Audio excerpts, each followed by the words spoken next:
नमस्कार दोस्तों, चलिए हम दिल्ली पुलिस की वैकेंसी डिटेल, लास्ट डेट, कौन कौन सी एलिजिबिलिटी होनी चाहिए वैकेंसी फार्म भरने के लिए, चलिए इस वीडियो में हम जानते हैं। इस फार्म को भरने की जो स्टार्टिंग डेट है वो 22 सितंबर 2025 से इस फार्म को भर जाएगी तथा लास्ट डेट जो है वो 22 अक्टूबर 2025 तक फार्म को फिल किया जाएगा। जिसको फार्म को भरने के लिए जनरल, EWS, OBC को 100 रुपये रिचार्ज करना पड़ेगा। SC, ST तथा ऑल फीमेल कैटेगरी को कोई चार्ज नहीं लगेगा। इसको पेमेंट करने का मेथड जो है वो debit card, credit card, net banking, UPI के माध्यम से हम पेमेंट को कर सकते हैं। दिल्ली पुलिस की एज जो है वह 1 जुलाई 2025 से जोड़ी जाएगी। जो मिनिमम एज 18 वर्ष होनी चाहिए, मैक्सिमम एज 25 वर्ष होनी चाहिए। जो पोस्ट जो है वह दिल्ली पुलिस में कौन से है, कांस्टेबल की पोस्ट आई है।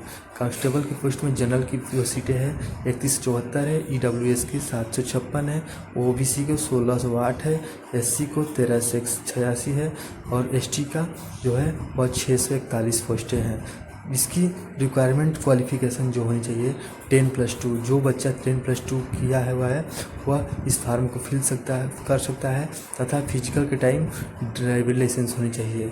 इसकी सिलेक्शन प्रोसेस जो होती है, फर्स्ट टाइम एग्जामिनेशन होती है, उसके बाद फिजिकल टेस्ट होता है, उसके बाद फिजिकल टेस्ट के बाद डॉक्यूमेंट वेरिफिकेशन के बाद मेडिकल टेस्ट होता है।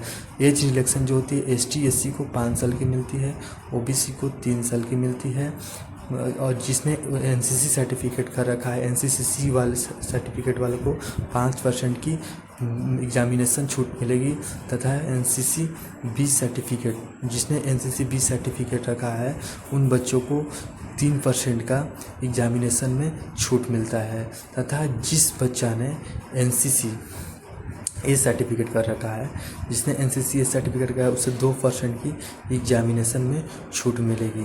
चलिए इस देख लीजिए जो नोटिफिकेशन में डायरेक्टली लिखा हुआ है।